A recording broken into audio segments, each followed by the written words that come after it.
Welcome to the Writer Reads Chronicles of a Dark God, Book 2, Dark God's Rise, Chapter 13, Confrontation. Xanthia? The voice was soft. Xanthia opened her eyes, taking in the vaulted ceiling, the moving shadow that was the Old One's presence hovering over her. She swallowed hard, trying not to smell the blood. Xanthia! The voice called again, still soft but penetrating, threading through the moans of the remaining priests, the clank of chain and shackle as they trembled in their grasp. Xanthia focused on the voice. Sophriel? I am here, the goddess replied. And will you take me away? Will you stop him taking my soul and using its essence to fuel his escape? I will, the goddess promised. But you will have to leave that shell you call a body behind. Behind? Xanthia knew what the goddess meant, and it brought tears to her eyes. The reality, when she considered it, was almost too much to bear. Come with me, or let yourself be taken by him, the goddess replied. It is the only choice I can offer, and you must take it now. There is no more time. Turning her head so she could view the temple properly, Xanthia knew the goddess was right. She could feel the swell of Walshira's power. As she looked, the king's dagger rose and fell, and another priest died mid-scream. The old god laughed, and the sense of his power grew stronger, as though he was returning from somewhere a long way away. I will go with you, she said, suppressing a shudder at the other option. It felt as though she'd opened a door, and the goddess materialized above her, a fine-featured woman with dark red hair and laughing eyes. Mistress Alessia, Xanthia whispered, but you're not. I'm not, Sophriel agreed. She and I merely share some features and the same. She and I merely share some features and the self-same gift. She reached toward the girl. Here, take my hands. Xanthia tried to obey, the shackles biting into her wrists and keeping them in place. I can't, she whispered, choking back a sob. She remembered the goddess telling her she'd have to leave her body behind. Wait. Taking a deep breath, she spared the king one terrified look before closing her eyes. Sophriel remained in clear view above her, visible in spite of her closed eyes. Xanthia didn't bother asking how or why. Only the gods knew their purpose, and she didn't want to waste her chance at escape by distracting this one with questions she could later answer. See, Sophriel asked, it has already begun. Xanthia smiled, feeling her body's lips remain closed, compressed in a single determined line. Her inner smile widened. She did see, and that simple action showed her how it was to be done. It was a slow process, leaving her physical form behind. Slow and frightening. Just as she could see Sophriel through closed eyes, so too could she see Walshira. He looked even more terrifying in an incorporeal state than he had when she was tucked safely inside her body. Xanthia took a metaphorical breath and steadied herself. Her next deep breath made her shell look as though it was sighing, and she hoped she'd not drawn too much attention. Rather than dwell on what might or might not be, she tried to free her hand so she could accept the goddess's proffered help. It was easier now she'd worked out how to do it. Pulling her hand and wrist and arm free of the limb that remained held down by chains, she extended ethereal fingers to take the goddess's outstretched hand. Sophriel glowed. She shone with the energy of untapped magic, a power that welled and flowed from somewhere deep within her, instead of being drawn from her surroundings. If anything, it was she who filled her surroundings with magic, and not the other way around, as was normal for wizards. I always wondered where the power came from, Xanthia thought. She pulled herself free of her body, and the goddess's hand tightened around her fingers, and they drifted up. When she looked back, she felt her stomach flip at the sight of herself tied to the altar far below. Let us go quickly, Sophriel instructed. Xanthia hesitated, looking at her body and weeping inside. I'll miss it, she managed. Sophriel's grip tightened, and she turned abruptly for the ceiling, dragging Xanthia after her. After a moment's hesitation, Xanthia tore her eyes from her helpless self and followed. Colours swirled and shifted ahead of them as they rose toward the temple ceiling. "That is the door to my home," Sophriel replied. "You must go through it ahead of me so I might close it behind us." Xanthia nodded, willing herself forward and smiling as she drifted past the goddess toward the portal. Relief curled through her, although she wondered at the fleeting sadness that marred the goddess's expression. "What is she not telling me?" the girl wondered. The worry faded as the goddess smiled, motioning for her to hurry on ahead as she closed the distance between them. They had almost reached the shifting colorscape when a voice as soft as dark velvet spoke from the shadowed presence below them. "Lady Sophriel," it said, "why would you try to leave without so much as a greeting to your host?" Xanthia saw the goddess drift to a stop between them, and she stopped too. She just started to descend to the deity's side when Sophriel placed a hand on her foot and stopped her. "Go," she ordered. "Go now." Xanthia hesitated, looking from the goddess to the swirling darkness beyond. "Go now," the goddess snapped, repeating her order, then adding, "while you still can." "No," Xanthia breathed, and the goddess's face hardened. "Thus it has been ordained," she intoned. "Is there nothing that can be done?" the girl asked, and the goddess flitted up to drift beside her. "Nothing," she said, seizing the girl by the waist and flinging her toward the portal. "You have completed your part. All that remains is for you to take care of my realm until I return, or until magic has a new mistress." "A new mistress!" Xanthia tried to stop her flight upward, but the power of the goddess's push was too great. "A new mistress?" "Thus it has been ordained," the goddess repeated, flicking her hand and sending a wave of power in the girl's direction. She turned to face Walshira's presence. "I said go," she stated, as her power slammed into the girl, propelling her toward the gate. Walshira's presence shifted and thick tendrils leapt toward her. The girl's last startled question reached her just as Xanthia hit the portal's coloured plane. "But what of you, my lady?" "What has been ordained shall be," Sophriel replied, speaking the one-word command that would close the gate behind her. The girl vanished, and the coloured doorway vanished also, its waspish snap echoing around the chamber. It did not close unchallenged. Walshira lashed out with the tentacle as though trying to stop it disappearing. He shouted an arcane denial that would have opened anything needing a fragment less power, and failed. And the doorway, not without protection of its own, answered in its own defence. White light flared, engulfing the tentacle's tip, and the stench of opposing magic swirled through the ether. Walshira roared in pain and dismay, and Sophriel took her chances at escape. Nothing was ordained that might not be changed when circumstance shifted.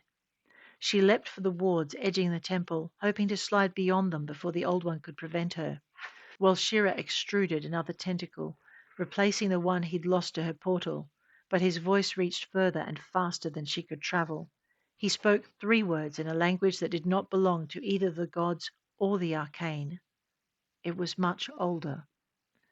The temple wards glowed in response, and the old ones surged forward in the goddess's wake. Sophriel leapt again, this time almost clearing the wards. When they flared at Walshira's command, she answered them with words of her own, a counterspell designed to give her immunity to the protections in which she landed. They weren't specific enough, and while they spared her most of the punishment they unleashed, they couldn't break the barrier of wards created at the old one's command. Strands of barbed shadow wrapped themselves around her, and she could not make them let her go. The old one roared in victory, then slowly moved in her direction. He stopped a few feet from where she hung, suspended in the wards. "Ah, so beautiful," he crooned, his voice mimicking that of a lover, but suggesting something that wasn't love. "You have come to me and decided to stay." A tendril of darkness lifted from his body. It stretched the distance between them and stroked her face, brushing strands of hair from her cheek. She flinched, the movement unseen in the restraining field, unseen but not unsensed. Sofriel, Sofriel, Sofriel, Walshira gently chided, drifting even closer. His form changed, shrinking as it grew denser and lost its smoke-like appearance. By the time he reached the edge of her entrapment, he looked as human as she did when she appeared to her followers.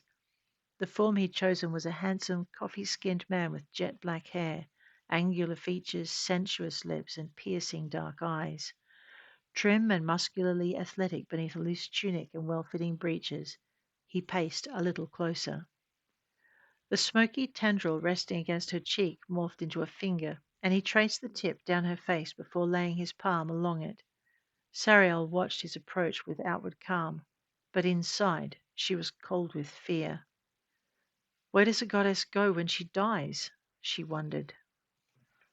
Staring blankly through him, she refused to see the face of the being before her, but focused her mind on tracing the pathways around and within herself, seeking a way to break the wards. Her concentration was destroyed when Walshira turned his hand and stroked the back of his fingers down her cheek, switching to fingertips to trace the line of her throat before laying his hand on her shoulder. His touch was cold, but burnt like fire as Sofriel flinched in pain. Walshira smiled, a slow, languorous smile, a lover's smile, but one lit by the ice-cold light of possession. Come with me, my sweet Sofriel, he said, his tones cajoling. As if I have a choice, she thought, trembling at the realization. Walshira didn't appear to notice. Come with me, he repeated, and you will enjoy my touch for all eternity. This time her rejection of the idea flashed clear in her face before she could stop it, and Walshira's smile became a less attractive smirk. Of course, he said softly, sliding his hand up to cup the back of her neck and tightening his grip. It might not be for eternity, and I'll have your delightful sister to deal with as well, so you'll have to accept that my attention will be divided. His smirk returned to a smile, a hard, cold thing that twisted his features with dark intent. He leant in close, inhaling her scent before tilting his head to meet her eyes. For now, he told her, I'm going to satisfy myself with you. It was an effort for Sofriel to shift her attention from his face to the lines of magic surrounding her, but she managed it. Somewhere there had to be a combination of touches to unlock the wards. The first path only led her to another possibility, not success. She followed the second, nothing. Ignoring Walshira's soft-voiced promises, she followed a third line. Almost. She twisted the magic, a little, barely aware of Walshira's cold, burning touch guiding her free of the wards. The path remained closed to her, and Walshira's grip tightened to a point she could no longer ignore. Realizing the wards no longer held her, she gathered the magic around her, determined to free herself from his grasp. As he drew her closer, she murmured the words of a spell she thought long forgotten. Walshira, having slid his arm from her neck to around her waist, had drawn her close enough to hear the words, and snarled in fury. Seeing her intent, he unwound his arm and thrust her away. Too late. The spell triggered, and the goddess began to glow, her fingers elongated, becoming talons made of light. As his push sent her stumbling back toward the wards, she lashed out, tearing through his form. The old one screamed with pain, but channeled the sound into rage. Sofriel snarled another spell in reply, regaining her balance and setting her stance for another strike. Even as she did, Walshira's form shifted, even though he hadn't used a spell to enact the change. Sofriel didn't wait to see what he would become. She lunged, striking mercilessly and without error. Again he gave voice to his rage and pain, shrieking protest at her attack. The goddess didn't let that deter her, but readied a third strike. Walshira saw the move and growled, his voice rumbling around them like thunder and sending another wave of fear through the goddess. She didn't let that deter her either, but took her fear, then Walshira's rage and pain, and wove them all into her magic, strengthening her talons and lunging again. This time the old one preempted her attack, turning under her next clawing downstroke so she only caught him a glancing blow. This time he did not cry out in pain, although his next words were full of outrage and threat. Now it's my turn, he said, pivoting to face her. Sophriel controlled the sudden desire to flee, instead lowering herself into a stance that set up her next attack. Regret flitted through her mind when she remembered her brother helping her perfect it. How many times did he take the next strike so I could get it right? She wondered, not taking her eyes from the angry elder god. She had time to draw on the arcane energies that were her inheritance, and her body burned more brightly in response. If Volshira saw the danger in that flaring glow, he didn't falter. Instead, his form shifted to that of a great wolf, and he flattened his ears to his skull, drawing his wolf lips back from glistening teeth. Sophriel worked to keep her focus. The great wolves were feared throughout the world of Antalamorn, and with good reason.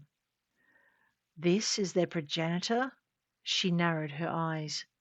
Sometimes called Dire, and sometimes Winter, the great wolves were feared by every race who walked the realms below, and an echo of that fear rang through her. It was a terror older than mortals, she realized, one older than even her generation of ruling gods. She steeled herself. Regardless of its origins, she refused to let it control her. Fainting left, she struck, only to have the wolf god slip beneath her hand and dart in, teeth flashing. This time, Sophriel felt the burning cold of his touch as his teeth ripped into her side. They tore a cry of consternation and pain from her, but she turned, avoiding the bulk that would have thrown her from her feet and slashing his side with her claws. Her efforts were rewarded with a snarl of outrage. For that, Walshira ground out, you die. Better than an eternity with you, she snapped back. The wolf's lip lifted in a sneer as he turned, circling her. You think your death will keep your spirit from me? He leered. There are other planes, you know, and even goddesses have souls. Sophriel felt a mild surge of panic, and her concentration faltered. The fire of her magic temporarily dimmed, and the Old One attacked. Snaking under her hasty swipe, he bounded forward and threw himself into a leap, his forepaws shifting as he went. Strong claws grew from the pads of his feet, extending into talons and glowing with blue flame. The Old One's leap took him under her guard, and he drove both sets of claws into her chest, at the same time as he buried his teeth in her throat. The force of his attack knocked the goddess from her feet, and he rode her fall, standing over her as her back hit the magic supporting the wards. As they fell, he shifted from his wolf form to one crossed between wolf and man, his talons moving from claw to silvered steel, and his fur subsiding beneath a more human skin. He kept his wolf muzzle, shifting his teeth to gain a better grip on Sophriel's throat. As soon as he found it, he dug his claws more deeply into her chest. At the same time, he dug sharpened hind claws into her belly, extending steel through flesh. The goddess screamed, and gold light flared as Sophriel used her power in a last spasm of defense. Blue fire leapt into being around the Old One's form, his magic manifest. Gold light flared against blue, and Walshira growled, tightening his jaws once more before ripping his head away from her throat, his teeth never releasing their hold. The gold light brightened, and smoke rose from Walshira's flesh, but he merely bared his teeth at her, grinning past the flesh clenched between them. Still grinning, he flexed his forearms and thrust his hindclaws deeper, then tore outward with all the force he could manage. Gold light flared in a single flash of power, and the goddess's body fell in 3 places, her blood spilling in arcs of golden flame. As the life fled from her remains, her spirit fluttered upward, like a moth seeking escape. It tried to reach the heavens above the temple wards, only to have them gleam with sudden brightness, trapping her. The Old One wisped into the cloud of smoky darkness he preferred, and lifted toward her. The moth fluttered faster, her wings beating with frantic fear as she fled. The Old One followed. Come to me, my little beauty, he crooned, his voice soothing, offering a promise of safety. The goddess paused, her wings hesitating momentarily between beats. Sofriel, the old god crooned. Sweet Sofriel, come to me. He didn't notice the growing light above him. Perhaps he thought it was the coming dawn, or a remnant of the goddess's scattered light. Either way, he was too focused on the fluttering spirit to care. That was the treasure he sought, the only thing that mattered. If he could only... The light exploded around him, shattering the wards and blasting through the smoky substance of his body. It removed the glow of victory from him and surrounded him with the sound of great wings beating.